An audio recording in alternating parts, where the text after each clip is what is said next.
In a moment, the Chancellor of Macquarie University, the Honourable Michael Eganeo, accompanied by the academic procession, will enter the graduation hall.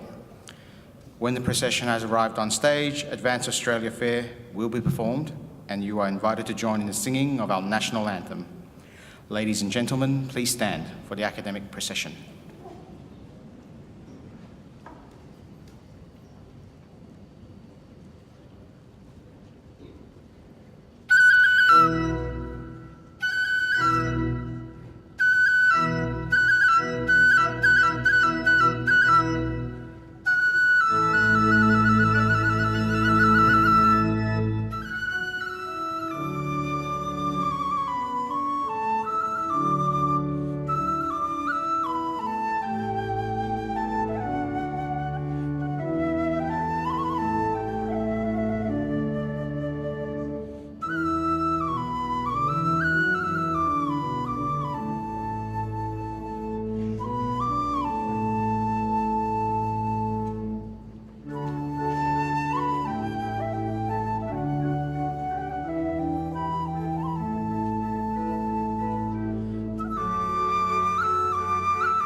Please be seated.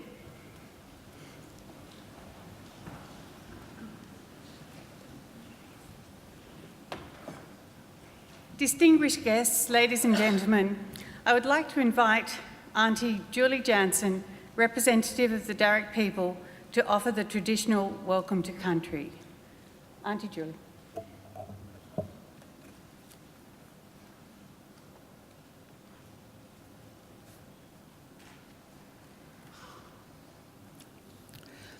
First of all, I'd like to give my congratulations to all the graduands. We celebrate your wonderful achievements here today. On behalf of the Darug people, I welcome you to this country of the Watamatagal clan of the Darug Aboriginal Nation. Kwaibidja Jamna Payala Janawi. Come, we speak together. I'm Julie Jansen of the Burrabarungal clan of Darug Nation. We are the Hawkesbury River people. I pay respects to the local Aboriginal elders, past and present, to the ancestors of the land, the knowledge and culture. I welcome people of all nations and all faiths. Archaeological studies show us that we have 60,000 years of habitation of Aboriginal people at Lake Mungo and 20,000 years here in Ryde. Not far from here is Avalon Beach, where there is a rock shelter and the place of the most significant Aboriginal archaeological site on the eastern seaboard. Buried in this cave is a 2,500-year-old skeleton of a young Aboriginal woman with her arms crossed over a baby. The skull has a gypsum cap of clay on the head to signify mourning for the dead. We have great antiquity. I am a descendant of Mary Thomas, born at Freeman's Reach Blacks Camp near Windsor. I grew up near here in Boronia Park on the banks of the Lane Cove River. My Aboriginal grandmother, Ruby, kept a house in the bush in Chatswood, hard to imagine now, I know, in the 1950s that housed 20 family members. It was a small farm with horses, chickens and a goat. We would sit down to roast dinners on a Sunday with as many as 30 people would be crammed around that table. My dad was known as Jeddah, and as a young man he rode a horse bareback down to the river to shoot rabbits. Dad was a World War II returned serviceman paying off a War Service Housing Commission home. We collected oysters along the Lane Cove River where my brothers and I fished for blue swimmer crabs and fish. We camped on weekends at Flint and Steel Beach on the Hawkesbury River where we slept in a cave on beds made of ferns and army greatcoats. Near to this university is Marsfield, where in the 1950s old Aboriginal men lived in camps near the mangroves. They were the remaining few Wattamattakal Darug people who'd managed to hang on in the face of suburban development. The Aboriginal people survived in Ryde by working for local farms and businesses. They were related to the people of the Gully in Katoomba, Freeman's Reach Black Camp, Sackville Reach Reserve, Murra Creek on the Hawkesbury River, and Narrabeen Lagoon Camp. These camps were mostly bulldozed by local councils in the late 1950s. Dispossession and dispersal, in some cases, is relatively recent. Since the 1880s, the Aboriginal Protection Board had overseen the destruction of families by removal of children and the closing of Aboriginal reserves. We were told to keep our Aboriginal heritage a secret. Families like mine survived by working for the railways or, in my dad's case, the fire brigade. However, such jobs came at a price. Our identity was often hidden for fear of children being taken away or jobs lost. We kept quiet about being little white blackfellas. I stayed on at school and received a Teachers College scholarship, went to university resulting in 2 bachelor degrees and a master's degree. I went on to become a published playwright and novelist. The Burrabarungal clan had famous leaders such as Chief Yarramundi, Naraginji and Colby. 2 of these men received land grants from Governor Lachlan Macquarie. On the northern beaches today, we celebrate Chief Bungaree, who circumnavigated Australia with Matthew Flinders. We celebrate Bungaree's wives, Queen Matora, and the famous storyteller, Queen Gooseberry. Many of the descendants of these Darug and Guringai people live amongst you today in nearby suburbs. We did not die out. There was no dying pillow to soothe. We celebrate with you our ongoing attachment and custodianship of this land. Help us to respect the Aboriginal history and protect the fragile environment. Thank you for allowing me the honour of representing the Darug Nation here today, and congratulations once again to all graduates. Thank you.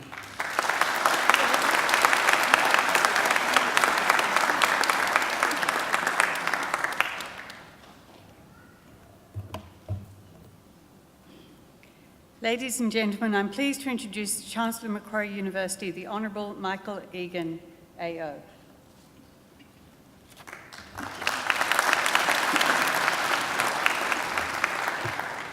Thank you, Auntie Julie, for that marvellous welcome to country.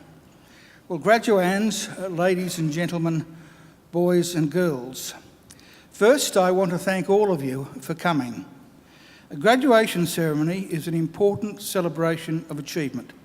The achievements, of course, of all of our graduands, but also the achievement of the university. So it's very good that you're here, and I'm very grateful that you are. I also want to especially thank those of you who have brought children with you. It's good for them that they're here, because memories of today and of the importance of today may one day be the thing that inspires them to emulate the successes of today's graduands. And their presence is also good for us, because every celebration is enhanced by the presence of children. Now, unless children have changed enormously since I was a child, few of them, particularly the little ones, will be able to stay quiet or still for the duration of the graduation ceremony. I don't expect them to, I don't want them to, and I don't want parents to worry if they don't. They are most welcome, and please let them run around and make as much commotion as they like. And I've noticed we do have a few little tiny babies around the perimeter of the hall.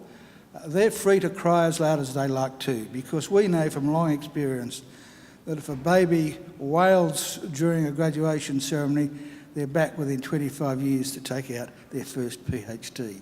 So it's a good sign. It's to be encouraged, not discouraged. Now, the most important thing today is that our graduands have a great day. I hope that today will be a very, very happy and a very memorable occasion for all of you.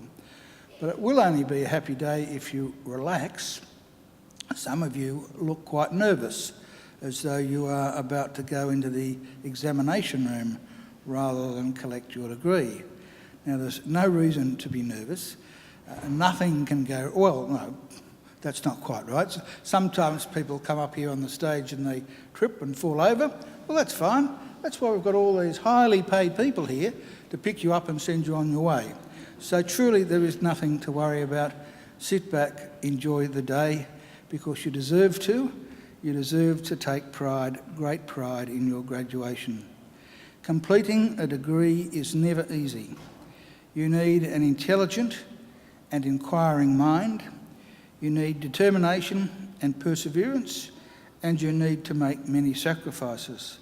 So welcome and congratulations to each and every one of you. I also want to congratulate all of you who are here as the guests of our graduands. The very fact that you have been invited by one of our graduands to share one of the great days of their lives is proof positive that you have been very important in their lives and in the successes that we celebrate today. And I don't want you to think either that observing today's celebration is the end of your role. I have another very important service for you to perform for our newest graduates, as they will soon become. I want you to make sure that the degrees they receive today are never ever put in the bottom drawer, but are always proudly displayed in a position of prominence. In other words, if our graduands are too shy to proclaim their success, you make sure that you do it for them. Now, the ceremony that we're about to participate in is one of the world's oldest social rituals. For centuries, graduates have been donning robes just like the ones our graduands are wearing today, and participating in ceremonies just like this one. Indeed, there are some 50 universities in the world which can trace their history back more than 500 years. Now, clearly, Macquarie is not one of them. We're a very young university. We celebrated our 50th Jubilee only 3 years ago in 2014. We proudly take our name from Australia's greatest colonial governor, Governor Lachlan Macquarie, a man whose greatness and achievements were never acknowledged by his contemporaries, but only by history. Those of us who went to school in New South Wales were taught that Macquarie was a great builder, and indeed he was. But his greatest legacy, in my opinion, had nothing to do with bricks and mortar. His greatest legacy was the ethos he established, much to the annoyance of the British authorities at the time, of an egalitarian society. Because it was Macquarie's insistence that in this fledgling convict colony there be no distinction between the free and the freed that was the foundation of the Australian notion of a fair go for all. And that is a legacy that here at Macquarie we will always aim to maintain and honour. After our first 53 years, we now have more than 180,000 Macquarie graduates, living in more than 140 countries. Macquarie is a very modern and outward-looking university. We're now ranked in the top 2% of the world's universities. From our beginnings, we have defied the traditional boundaries of academia. We have pioneered and continue to pioneer learning and teaching approaches that challenge conventions and shift thinking. Our students play a major role in their own learning and are empowered to guide what and how they learn. We're also research pioneers. Our framework for the future, world-leading research with world-changing impact, is brought to life by renowned researchers whose bold and innovative solutions to issues of global significance are of enormous benefit to the world we live in.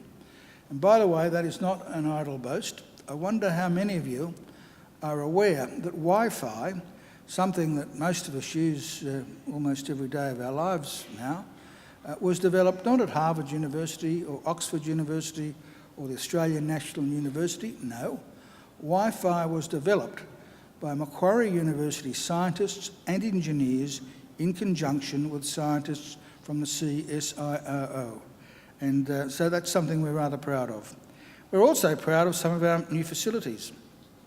On your way here today, you may have seen our Macquarie University Hospital, which is only a few years old. The hospital forms part of a very exciting medical enterprise, which will be Australia's first fully integrated academic health sciences centre under a university's leadership. And by the way, as well as being used, of course, by the academics and students in our medical faculty, it's also, of course, primarily used as a hospital. And it's a first-class hospital too, I can assure you. I was a patient there just 2 or 3 years ago for 3 days, and I can give you an ironclad guarantee that the standard of care, the level of care, is absolutely phenomenal, especially when you're the Chancellor, so I recommend it to you. Other outstanding new facilities include our library, our Australian Hearing Hub, which is a world-leading institute in hearing and language sciences, a state-of-the-art media centre, a newly launched simulation hub for teaching and research, and cutting-edge science laboratories. Now, that's not to say that all of our lecture rooms and laboratories are first class. Some are not. But we plan to fix that, and in the very near future we'll be embarking upon some very exciting developments that will be a major physical transformation of our campus. So we're looking forward, and we're on the move.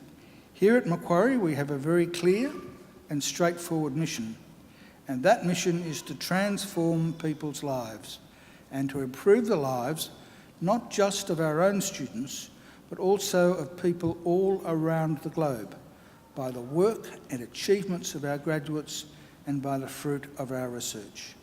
We want Macquarie always to be a leader in teaching and learning and a leader in the accumulation of knowledge and understanding. In other words, an ideal community of scholars.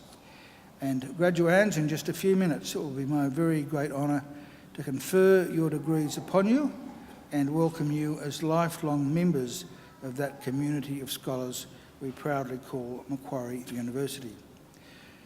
Now, graduands and ladies and gentlemen, in today's ceremony, it is our pleasure to honour, in accordance with a resolution of the University Council, Mr Glenn Stevens AC for admission to the degree of Doctor of Letters Honoris Causa of Macquarie University. I now invite Professor S. Bruce Doughton, the Vice-Chancellor of Macquarie University, to read the citation. Please welcome Professor Doughton.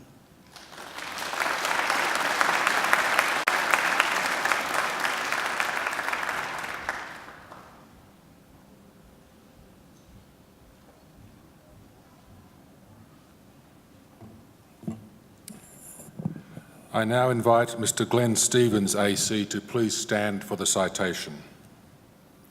Chancellor, Mr Glenn Stevens is a world leader in finance and economics, a dedicated public servant and a former Governor of the Reserve Bank of Australia.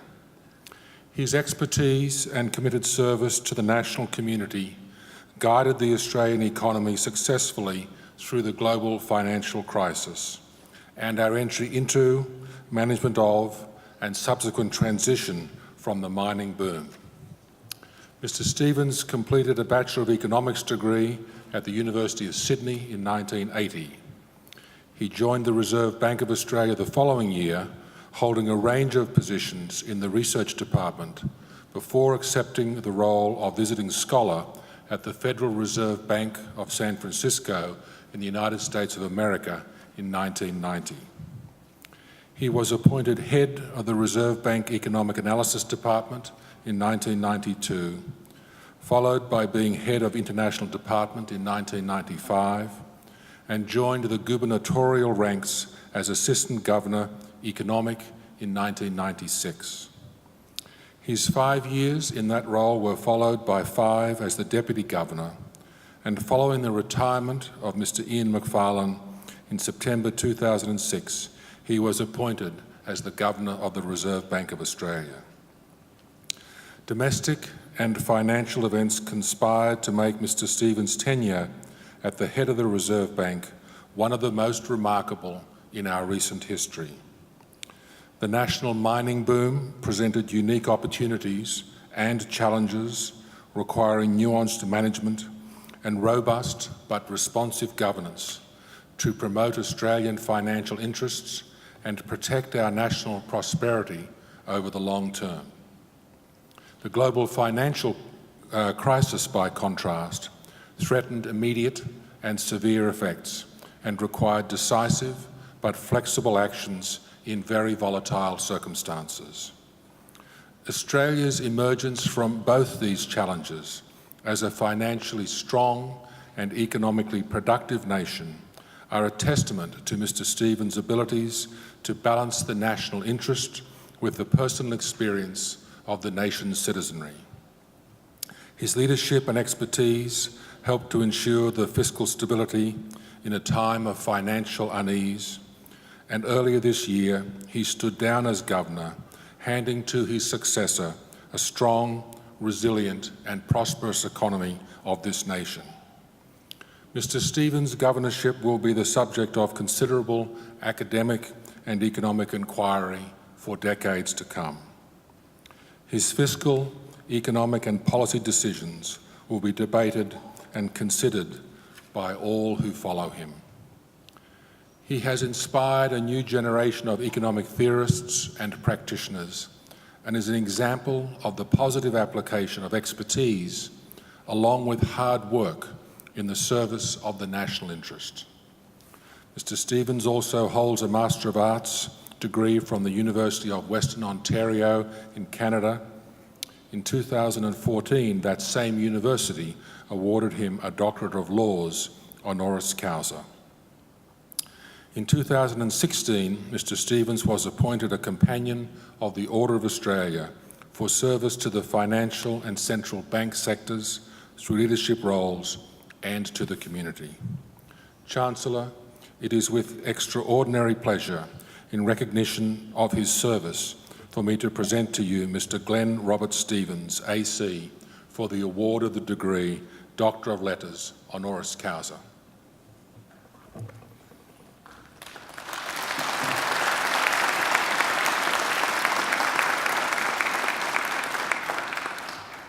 Mr. Glenn Stevens, AC, in the name of the Council of Macquarie University and by my authority as Chancellor, I admit you to the degree of Doctor of Letters honoris causa. Congratulations, Dr. Stevens.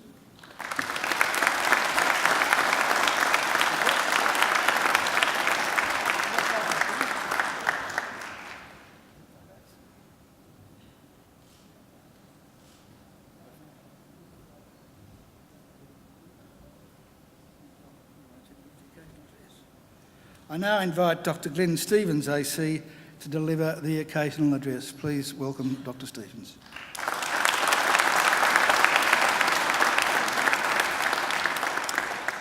Well, Chancellor, Vice-Chancellor, thank you for your welcome. Members of the faculty, graduating students, and friends and family, firstly, let me extend my congratulations to all of you who are graduating today. You've stayed the course, you've met the standards, and you've been accordingly and justifiably recognised. It's a wonderful day for you, hopefully one that you will long remember. So well done and congratulations. I think I might say on your behalf a thank you, a very big thank you to friends and family who've supported you through your time as students. I can assure you that many of them will feel that today takes a load off their mind as well. And they'll no doubt be joining you in the celebrations very soon. So thank you to all of you who've been friends and family. I thank the University for the honour that you bestow upon me today. Unlike the people in front of me here, I didn't sit a course of study or sit an examination to earn it. I didn't study at Macquarie University, and in fact it's a very long time now since I did a formal course of study. I suppose the recognition is perhaps for managing what we could term the University of Life. In that university, the University of Life, there isn't a clearly defined syllabus.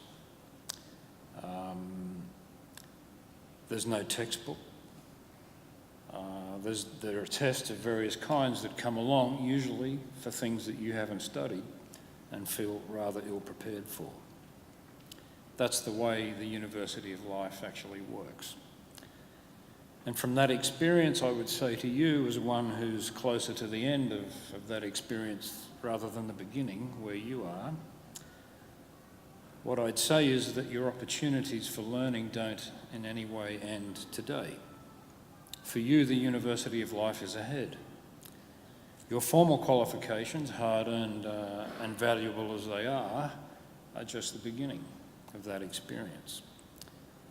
Sure, on the basis of those qualifications, you will seek admission to the ranks of professional economists or business people or in government and so on, or maybe further study or something else entirely. But whatever the outcome, today is the end of one chapter, but very much the beginning of a new one and a new type of learning. In my experience, which was in the field of economics, economic policy making, the disciplines and the frameworks and the modes of thinking that I learned in formal study were, of course, very valuable. But the learning on the job over the ensuing 30 years was just as critical and in some ways more critical. Formal qualifications opened doors for me, as they will for you. But very soon after I walked through those doors, there are other new things to learn. Moreover, technical skills, even the ones that you learn on the job, well, they're a necessary condition for success, but not a sufficient one. Other things, like the ability to grasp the big picture, the ability to cut through to the essence of an issue, to get on with people. Very importantly, the ability to persuade other people to your point of view and your argument. Those things are very, very important in the University of Life. As you become more senior, as you will in your chosen field, I would say that helping those who work for you to learn, to be productive and to succeed to the very best of their ability, that becomes as important as any skill that you yourself possess. Because when they succeed, so will you, and so will the organisation that you're part of. In a well-functioning organisation of any kind, you will all succeed together. Perhaps most important is the need for personal integrity. If you want other people to give credence to things you say or do, if you want them to give you the authority to lead a large team, or look after a lot of other people's money, or take policy decisions that have an effect on millions of your fellow citizens, you need other people to feel they can trust you. In the end, no matter how clever you are, if you don't have that trust, you don't get far. And trust is earned, it's not just given. If you want people to trust you, you have to demonstrate that you're worthy of that trust. It's a sad fact today that there's a breakdown in trust amongst large sections of the community, and it's one of the most corrosive forces that we see in society today. People's trust in the political process, the media, business, banks, the church, and other key institutions has been sorely tested, and in many cases it's almost been lost altogether. There are many good and trustworthy people who work in those areas, but unfortunately there have been too many instances of others behaving wrongly, and therefore trust is eroded. Like learning, striving for integrity and building trustworthiness isn't something that is completed today or at any particular point in time. It requires ongoing attention by all of us, and that will include you as you move forward into your professional careers. Well, yes, missteps and failings will happen because that's the nature of things, and no one could ever promise otherwise. But when things do go astray, the problems need to be acknowledged and fixed. And it's often the failure to do that, rather than the initial problem itself, that destroys trust.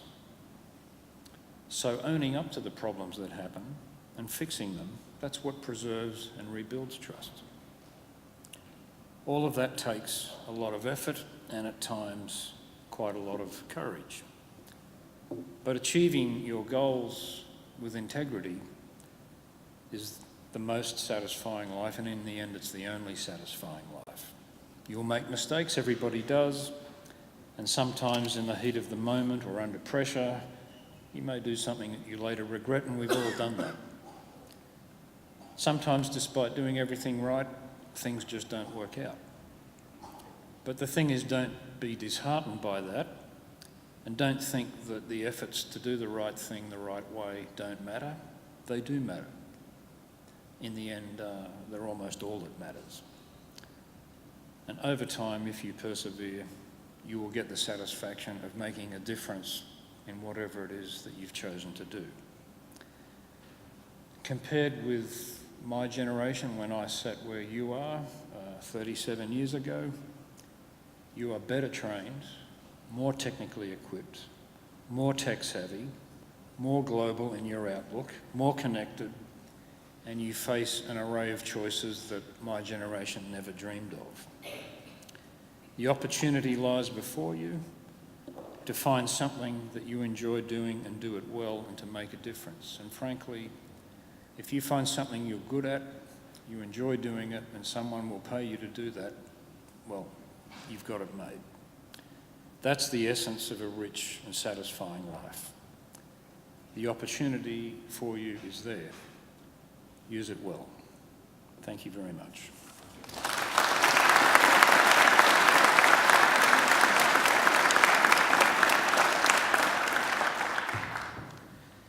Well, graduates and ladies and gentlemen, I'm sure you will agree that was an outstanding occasional address and chock full of good advice. And it is true, there's nothing more important than maintaining your integrity and developing trust.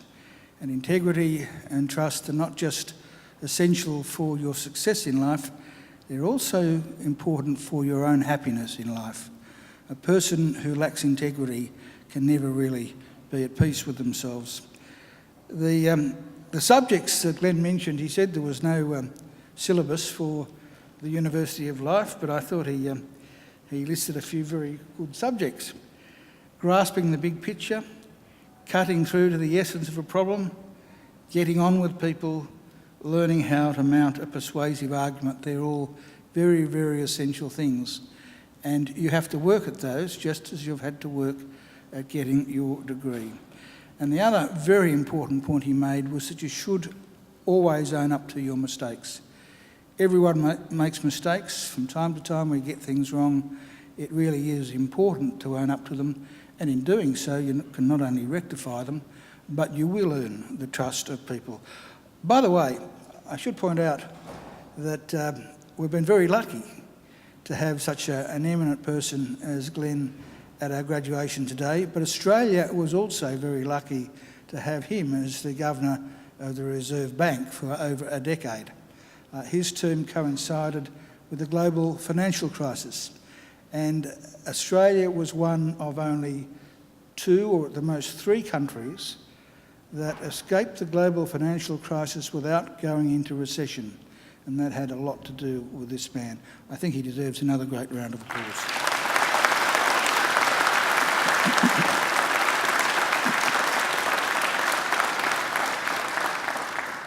Well, now, graduands, I mentioned earlier that there's nothing for you to worry about at a graduation ceremony, but I have to admit that we now come to the key part of the ceremony, the conferring of degrees, which is the one part of the ceremony that makes me just a little bit nervous, because I was told some years ago by a very good friend of mine, who also happened to be one of Australia's most eminent lawyers, that if I conferred a degree on someone who was not entitled to receive it, it was very, very, very, very, very difficult for me to take it back. So before I confer your degrees upon you in a moment, I need an ironclad assurance that all of you are qualified to graduate this morning, that none of you were ever late in submitting an assignment, and that none of you ever skipped a class. Could you give me that assurance, please, Acting Registrar?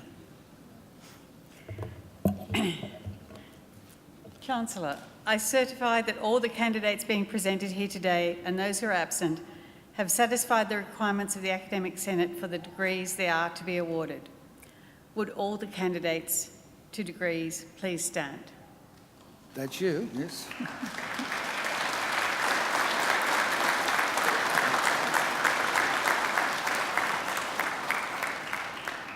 Well, graduands, in the name of the Council of Macquarie University and by my authority as Chancellor, I admit each of you present and those who are absent to the degrees for which you have qualified.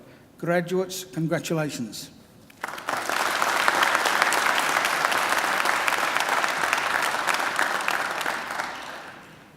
Will you be seated?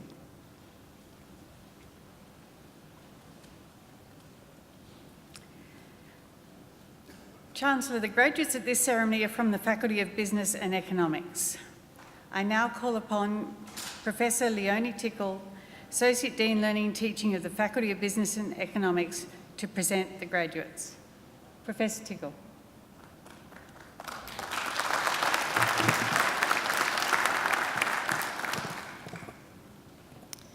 Chancellor, the graduates at this ceremony are from the Faculty of Business and Economics. The Faculty of Business and Economics is the largest faculty at Macquarie University and one of the largest in Australia. It includes the Departments of Accounting and Corporate Governance, Applied Finance and Actuarial Studies, Economics and Marketing and Management, as well as the Macquarie Graduate School of Management. We are an applied, engaged and global business school. Our role is to create knowledge through applied research in the areas of marketing, management, finance, economics, actuarial studies and accounting. Working with our academic and corporate partners, students and alumni, we create and share research that addresses business and societal challenges. Our programs are innovative and include engagement with industry as well as the development of employability skills. The skills developed are in demand globally. Our programs are recognised and accredited by key industry bodies, and we enjoy a strong reputation amongst the business and professional communities. Our graduates have starting salaries well above the average for all Australian business schools. These graduates have the skills, knowledge and purpose to make a positive contribution to their families, to their communities and to the world. Chancellor, I'm proud to present to you the graduates from the Faculty of Business and Economics whom you have admitted to degrees. I present the graduate admitted to the degree of Bachelor of Applied Finance with the Bachelor of Commerce Professional Accounting, Victoria Pasquale.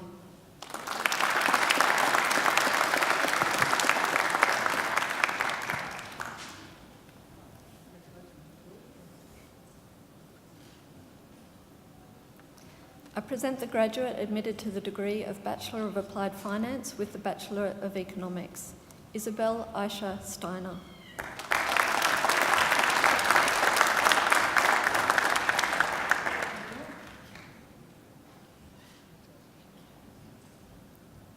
I present graduates admitted to the degree of Bachelor of Arts with the Bachelor of Commerce, Bayram Ali.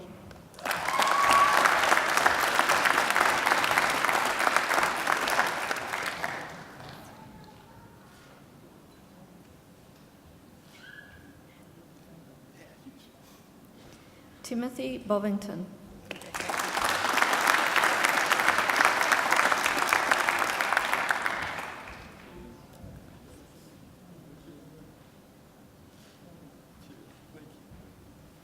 Emily Elizabeth Brown.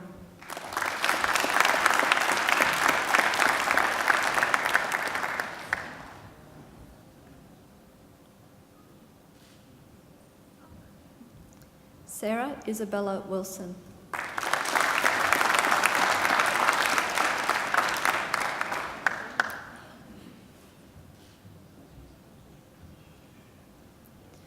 I present the graduate admitted to the degree of Bachelor of Business Administration with the Bachelor of Arts, Matthew Mario Mesrobian.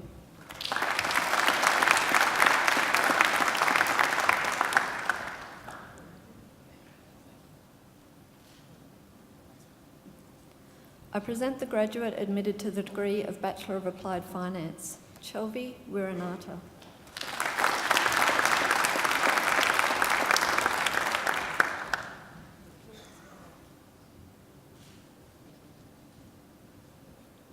I present the graduate admitted to the degree of Bachelor of Arts, Wing Lam Lai.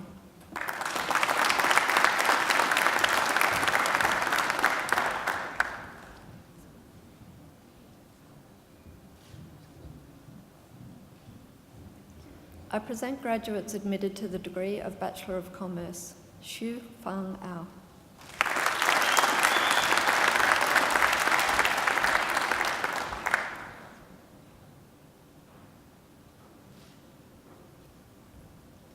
Hamish Baird.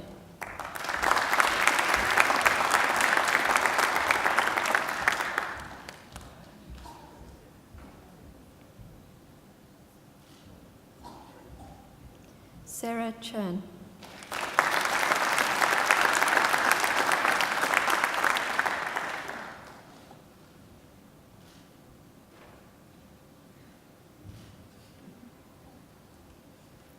Kieran Cooper.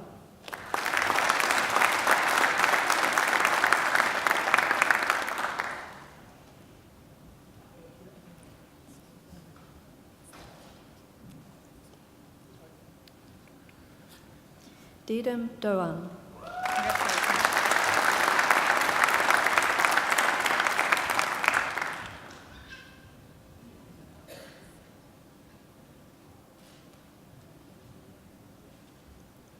Harrison Drury.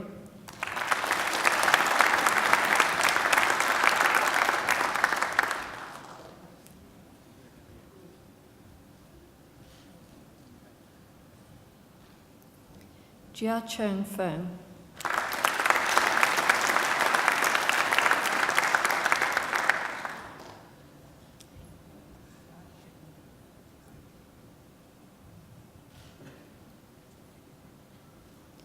Tehus Gaikwad.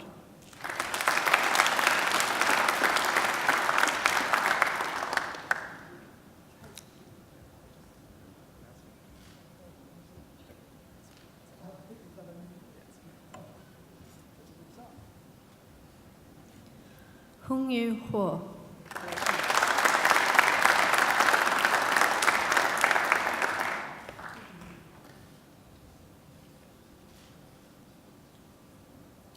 Chen Jie.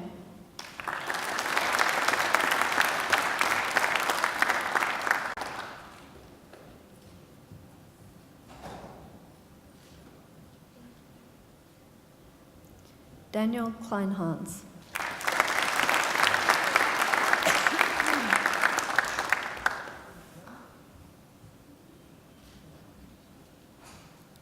James Kiang Jun Lee.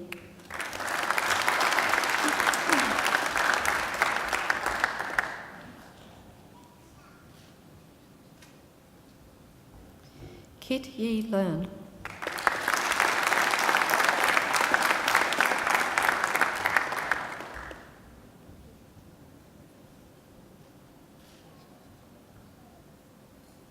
Lynn Lee.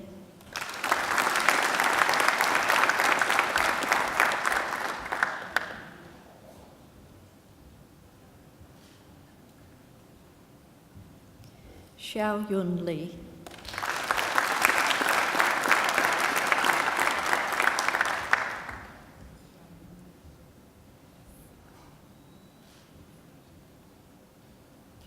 Min Yan Ling.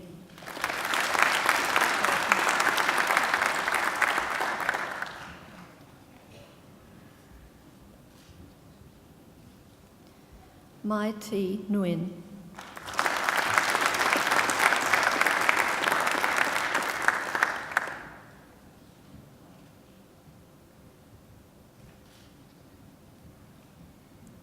Figan Shen.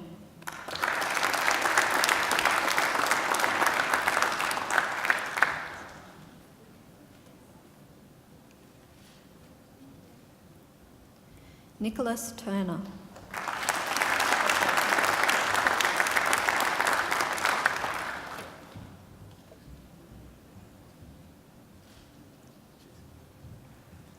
Sarah Ung.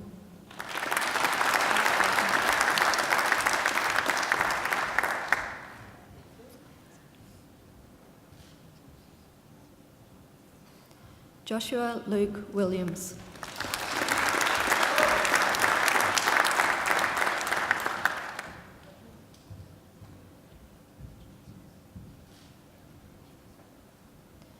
Richard Wiranata.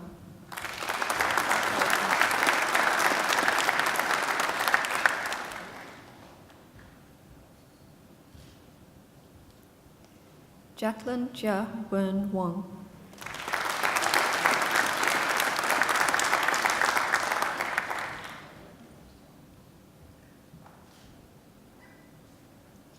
Chu Wu.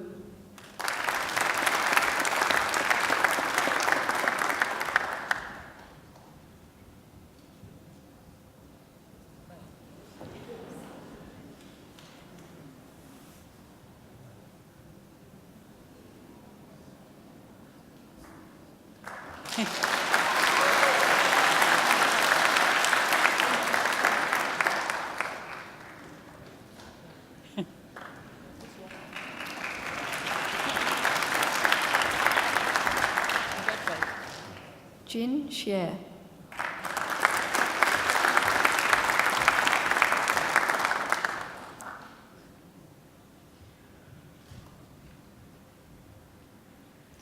Andrew Yuan.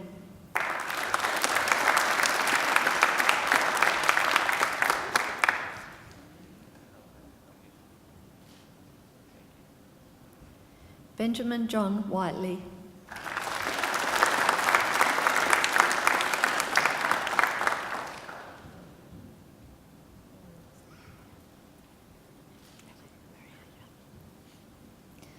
I present graduates admitted to the degree of Bachelor of Economics, Emma Maria Anderson.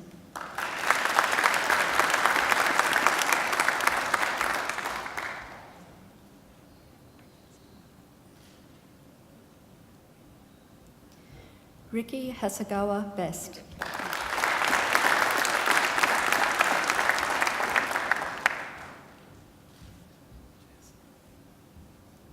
Yiling Ding.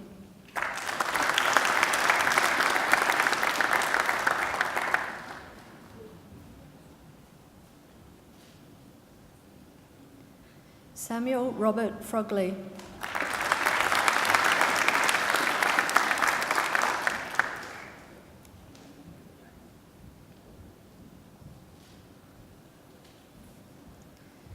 Leo Hoare, who has been awarded the Vice-Chancellor's Commendation for Academic Excellence.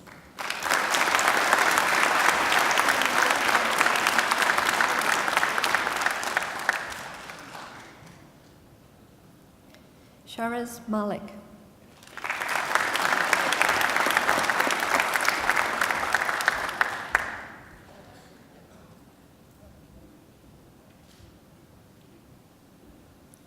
Hashmira Patel.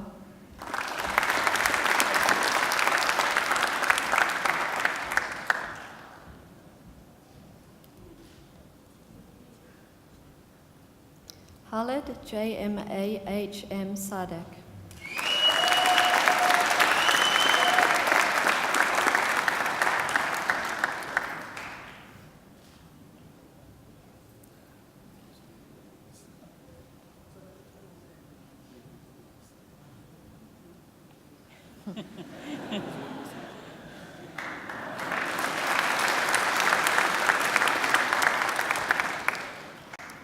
Andrew Thomas Tolhurst.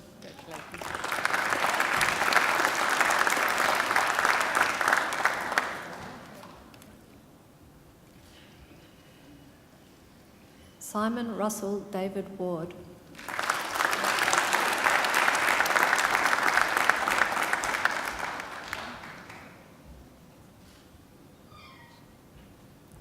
Yao Xiao.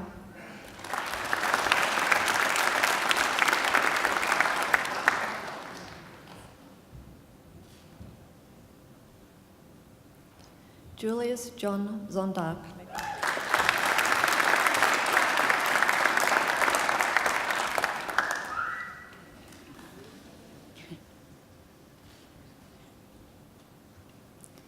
I present graduates admitted to the degree of Master of Accounting Professional with the Master of Commerce. Xuan Zhe Liang.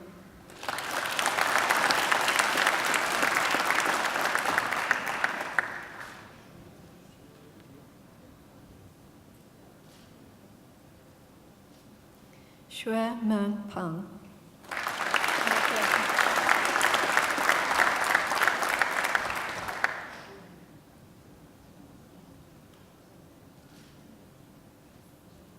Muhammad Saad Shahid.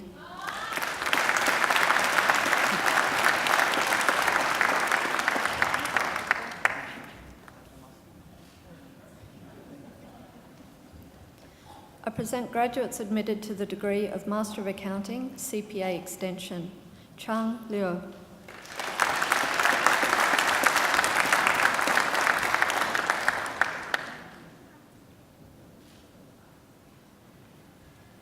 Xiafei Liu.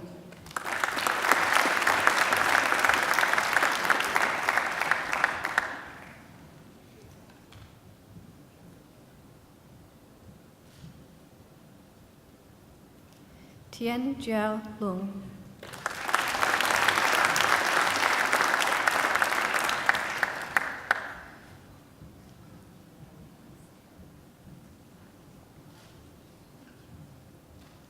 Huen V. Nguyen.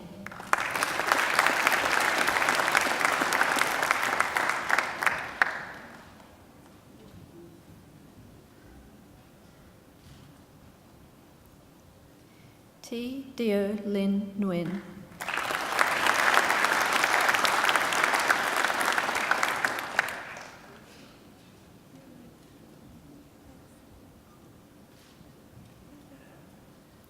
Elena Pogadina.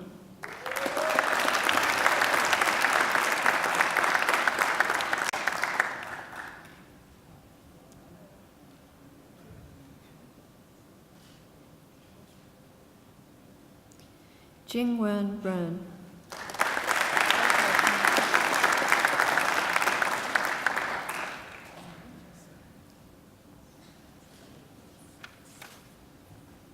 Rosaline Faith Santos.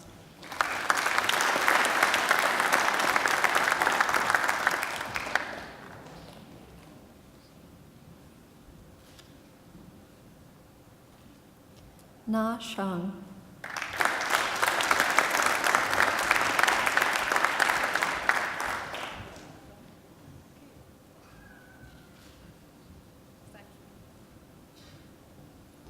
Shan Ying Sun.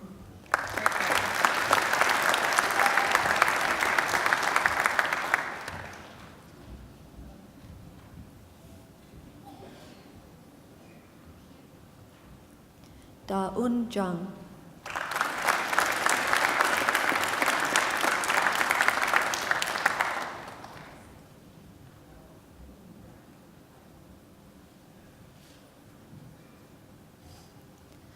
I present graduates admitted to the degree of Master of Accounting Professional. Pali Singh Kunwar.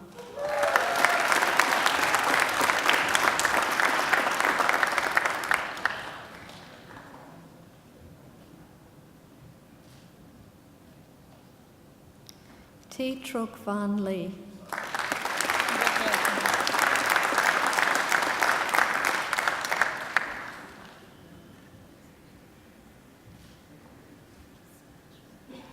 David Lee.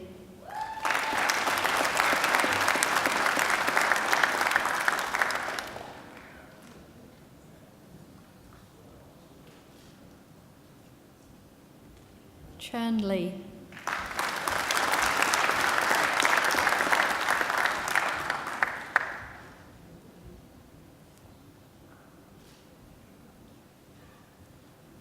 Geng Lee.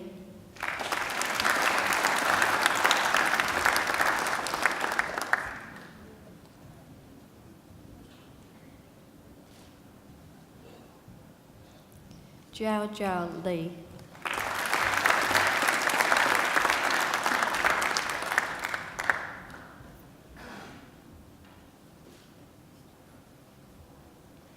Lin Lee.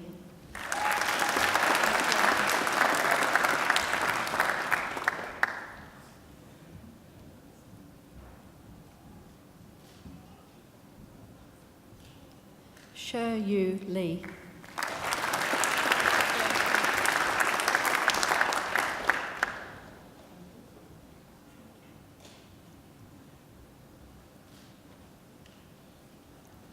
Sir Young Lee.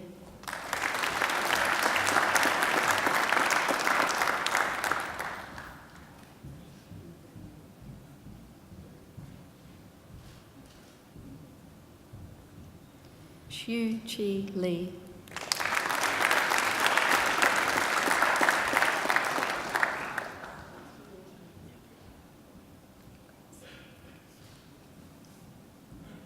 Ye Lee.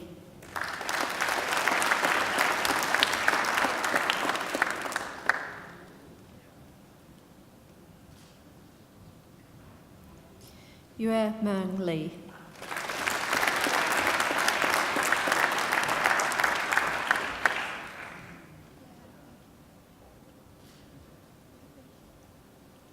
Hengji Liang.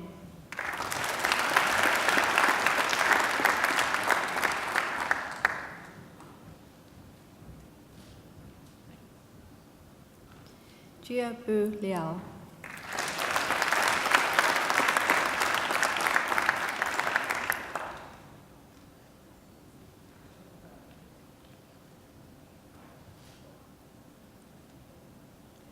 Di Lin.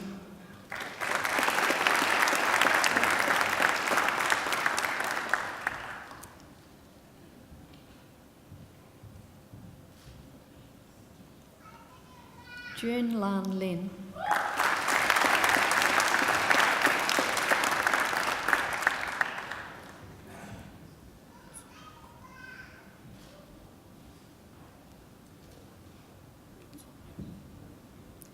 Liu Song.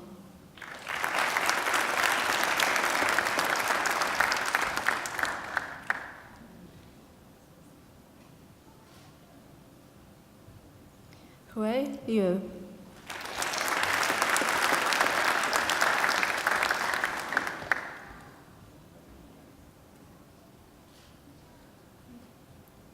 Jia Liu.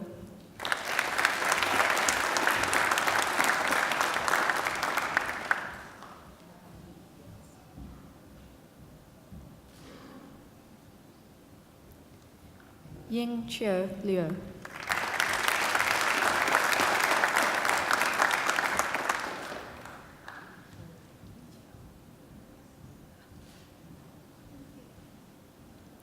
Yu Liu.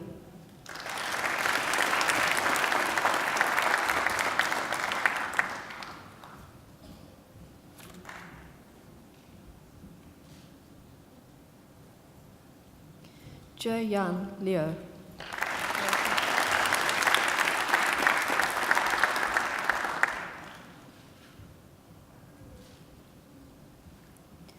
Jia Fei Lu.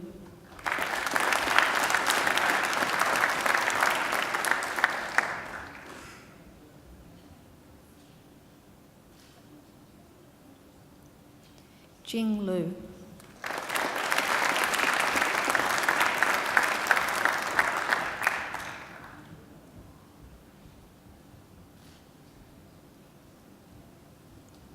Shin Yang Mern.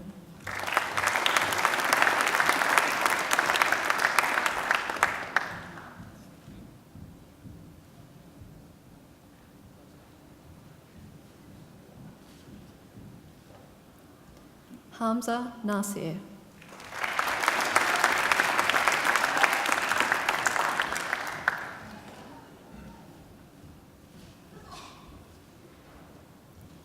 She Jie O Young.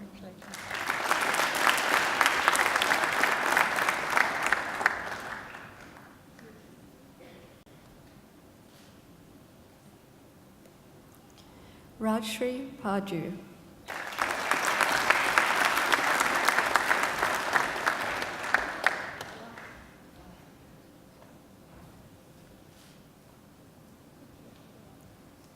Ashish Pudel.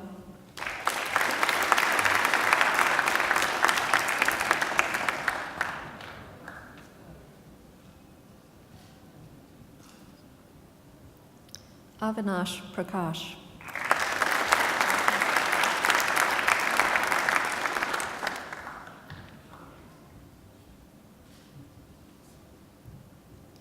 Yi Che.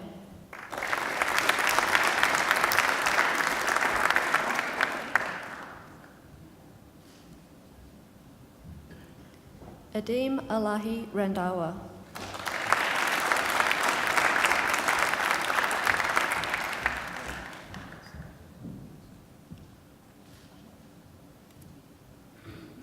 Rael Cleta Sanchez.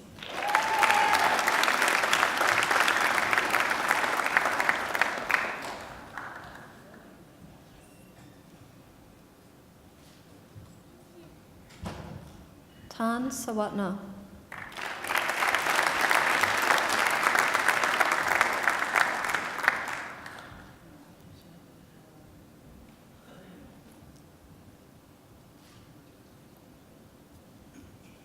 Lu Ping Shang.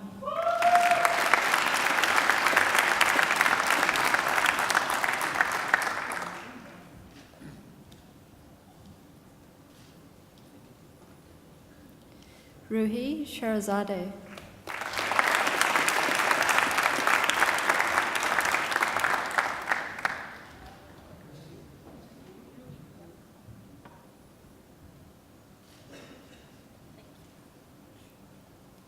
Lu Shen.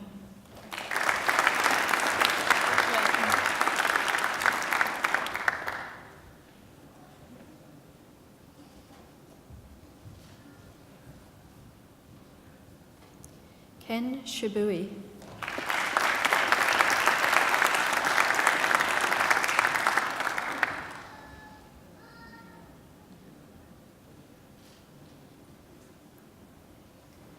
Manjita Shrestha.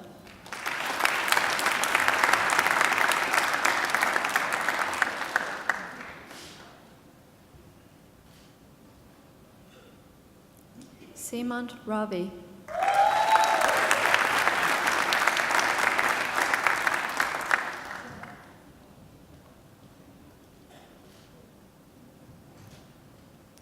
Caitlin Jade Skier.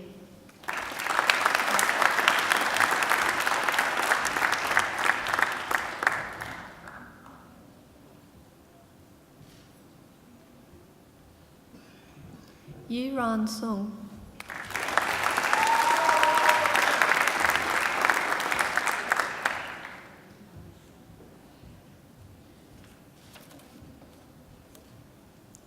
Xiao Hang Su.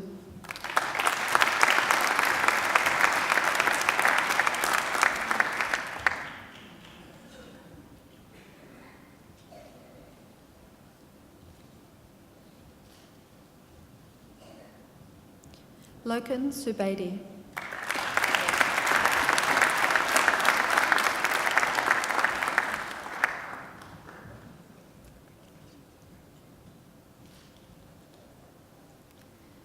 Hin Sun.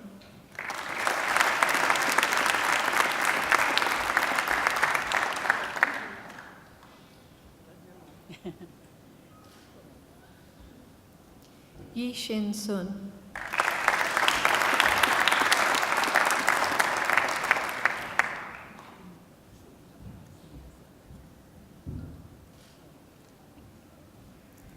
Anamika Tapa.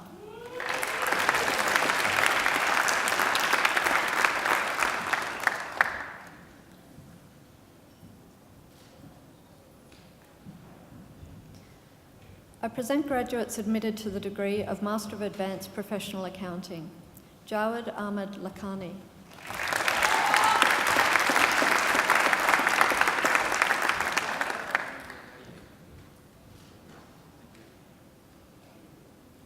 Xiao Chen Ma.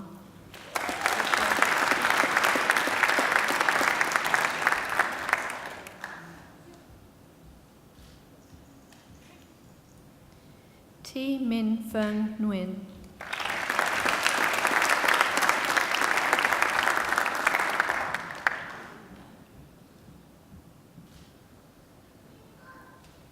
Vui Bin Shim.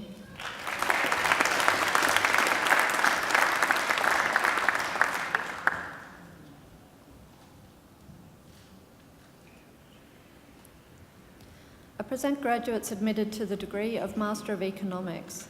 Warabek Gayu Ayul.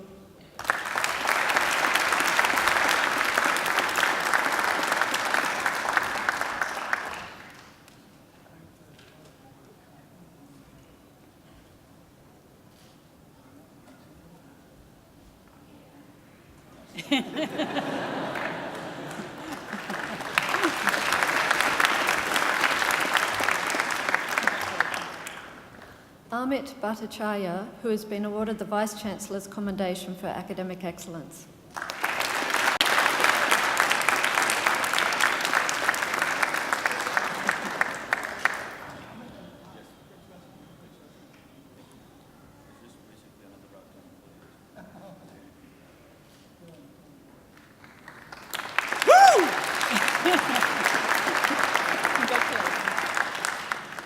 Nzekeli Lemba.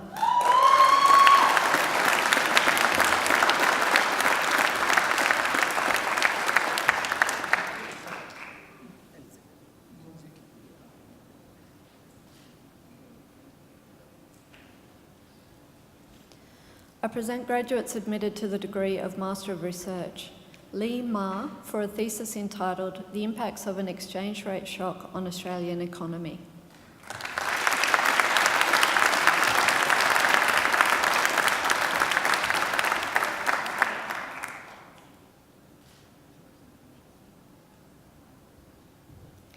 Shirin Paveen for a thesis entitled In Search of the Determinants of Microfinance Lending Rates.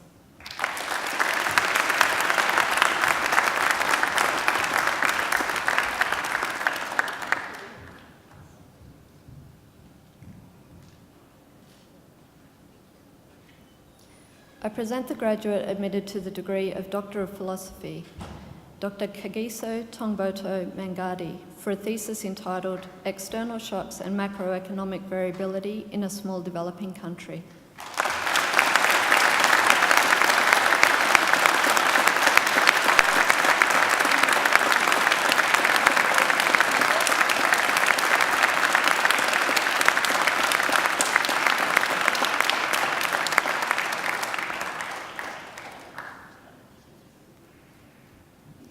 Chancellor, that completes this morning's presentation of the graduates from the Faculty of Business and Economics.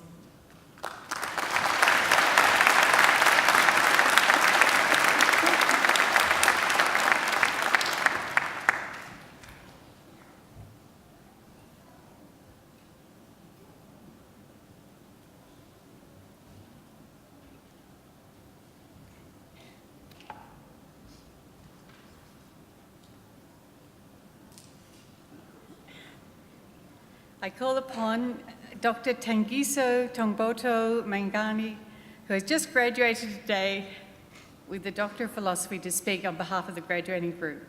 Dr. Mangadi.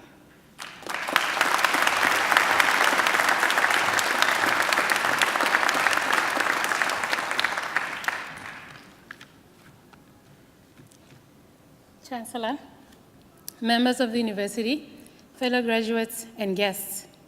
It is such an honor to have been given this opportunity to speak on behalf of the graduating class at this morning's ceremony. I know that for many of us, there's much celebration to look forward to after this occasion, so I will be brief. I don't have any words of wisdom to impart or any inspirational quote to share, but I would like to tell you about some of my experiences during my time here at Macquarie University. When I left my home country to come here for my studies, a former professor of mine back home said to me that getting a PhD is a rite of passage, and a difficult one at that. At the time, I didn't fully understand what he meant, and I just thought he was trying to scare me. But I was confident and very sure of my abilities. I thought I would be one of those select few who breezed through their PhDs in record time. Well, as it turned out, I am not one of the select few, as I most definitely did not breeze through my PhD. But even with all the challenges, it is still the very best thing that I've ever done in my life, but I wouldn't do it again. We have a saying in my language that you thank those who walked with you in darkness when the sun comes up. Not to say that our time at uni was darkness, but I must admit there were some pretty dark moments, as many of us can attest to. Like those sleepless nights while working tirelessly to meet a deadline, yeah? And, or the long days spent trying to get a particularly stubborn piece of code to run. However, even with those challenging days, I know that many of us can say we had a lot of support over the course of our studies. Support from our families, support from our friends and other loved ones, support from our sponsors, and of course, support from the dedicated members of staff at this university. Well, now that the sun has come up for us, we can thank these many who walked with us.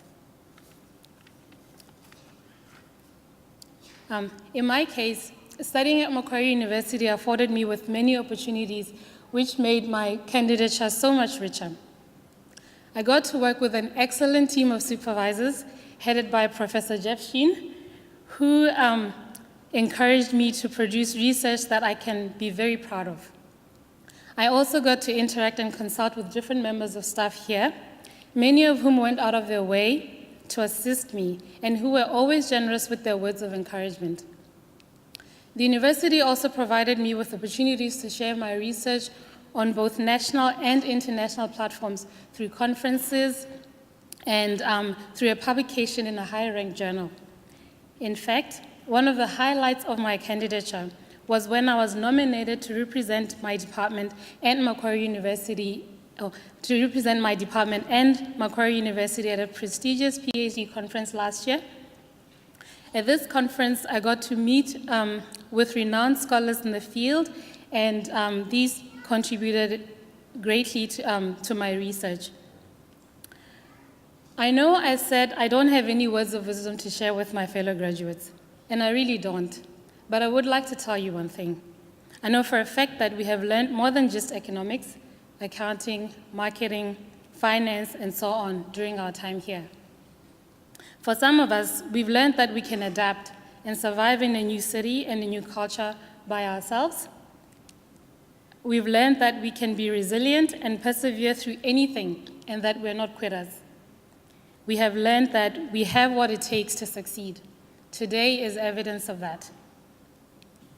Now, let's take these lessons and the drive, the perseverance, and the tenacity that brought us this far, and allow them to carry us forward into the next phase of our lives. All the growth that we've experienced here, both personally and academically, let's hang on to that and use it to be great ambassadors of this amazing university, wherever we may go. Once again, congratulations to the graduating class. We did it.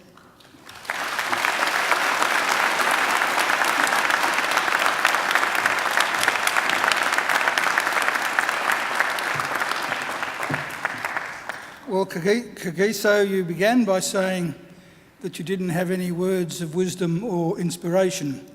The truth is, you are the inspiration. Congratulations. I take my hat off to anyone who has the courage to come from far away, leave their family and friends to study in a foreign country. And Kagiso came all the way from Botswana. And I can tell you, Kagiso, we've been enhanced by your presence. So thank you very much. Congratulations on your PhD, and please do stay in touch with Macquarie.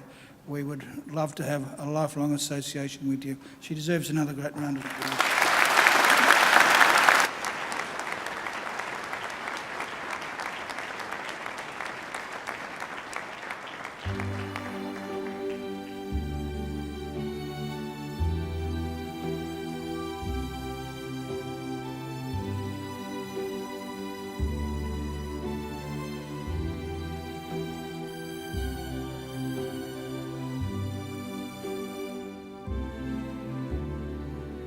Quando sono sorriso te manca le parole. Sì, lo so che non c'è luce in una stanza quando manca il sole. Se non ci sei tu con me, sulle finestre mostra tutti il mio cuore che hai acceso. Chiudi dentro me la luce che hai incontrato per strada. Time to say goodbye. Sì che oramai non esiste più. Adesso sì vivrò con te, partirò sul navi per mari che io lo so, non esistono più.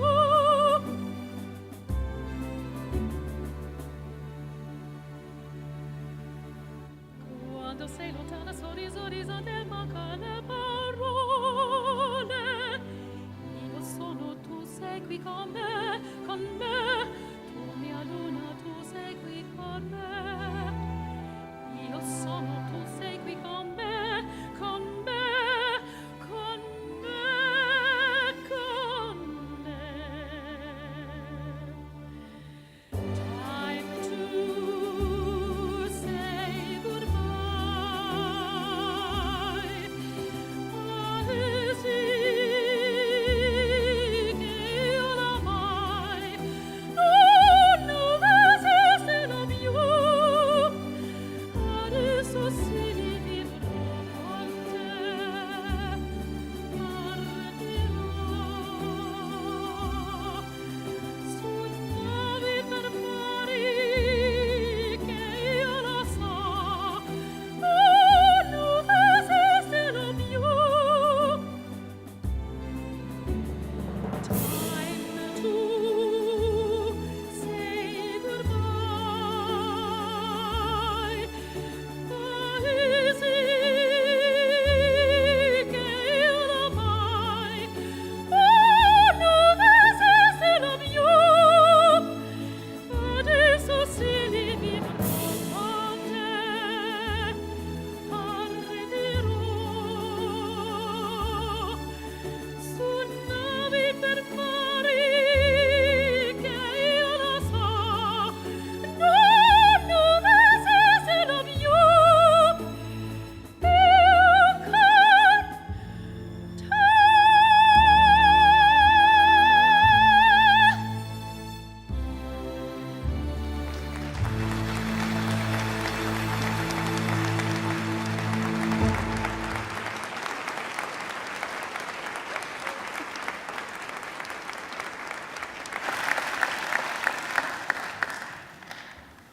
Well, now, that wasn't too bad, was it? Ladies and gentlemen, that glorious voice belongs to Angela Brewer. And we're very fortunate here at Macquarie University because Angela sings at most of our graduations, but occasionally, for one reason or another, she can't. And when Angela can't get here, I do the singing. So you were very fortunate today. And she's here today with her little son, Isaac, who's just 6. And she was indeed singing here when before Isaac was born, and he must have a very musical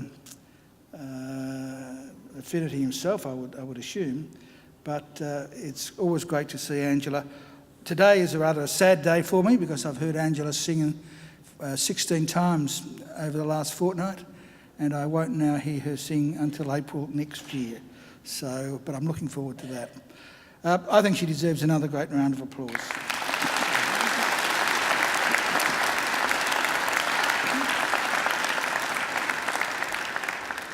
Also deserving of a big round of applause are our musicians, Dr. James Forsyth over there on the organ.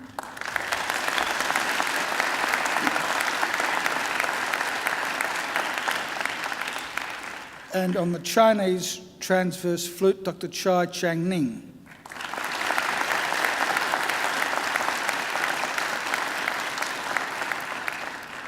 I'd also like to take the opportunity to thank our alumni volunteers, some of whom are sitting over there, some of whom are sitting over here, and they've been fabulous for this last whole fortnight. They come along to make sure that everything goes smoothly at your graduations, and we really couldn't do it without them. Please give them a great round of applause.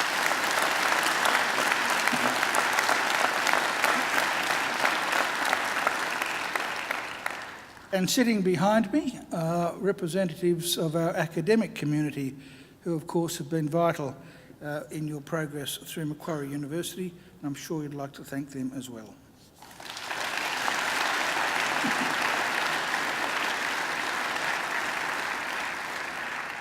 I'd also like to thank Simone Ross, who's the head of our graduation unit, and all of her team for the fabulous work they do in organising these graduations. They really are first class. They deserve a great round of applause too.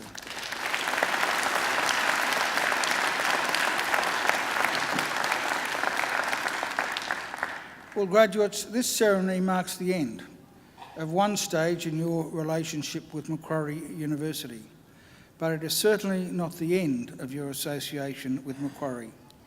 From today on, for the rest of your lives, you are part of the bigger Macquarie family, which is our alumni, and part of the network of 180,000 Macquarie alumni spanning the globe. We'll keep in touch with you through our alumni program, which is focused on lifelong learning, lifelong support, and lifelong connections.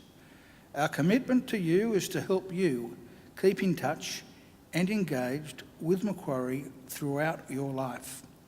And please, graduates, do come back to Macquarie, either to undertake more study or attend alumni events, or perhaps use our aquatic and fitness facilities, or even, if you like, just to take a stroll through our lovely campus. Graduates, the award of a university degree carries many opportunities and privileges. But like all privileges, it also carries responsibilities. Believe it or not, you, each and every one of you, can change the world. And you don't have to be a Nobel Prize winner to do it either. Because almost everything you do, in your homes, in your workplaces, and in your communities matters and can make a huge difference. The consequences of every effort, every action, large or small, can reverberate throughout society, through the decades, indeed the centuries. Even something as simple as a kind word or a kind gesture can often be the spark that ignites a great life or a great career or a great achievement. So as Chancellor of Macquarie University, I charge you to use what you have learned, not only for your own benefit, but also for the betterment of the community. I charge you to use the skills and knowledge you have acquired with rigour and integrity, and to commit yourselves to a program of lifelong learning and inquiry. I charge you to recognise the worth and dignity of all people, particularly those who have not had the opportunities that you've enjoyed. I charge you to set high goals and to continue for hard work that has brought you so far. I charge you, wherever you go, go with all your heart. And in all you do, I charge you to uphold the good name of Macquarie University. Now, graduates, I hope also that you'll always remember the people who have helped you along the way, many of whom, of course, are here with you today, and some are watching from other parts of the globe. So to acknowledge their contribution and thank them for it, I'm now going to ask you to do a couple of things. Graduates, would you now please stand? Now I'd like you to put your degrees on the seats behind you so that your hands are free. And now I'd like you to turn to face your families and friends. And now I invite you to give them a mighty round of applause.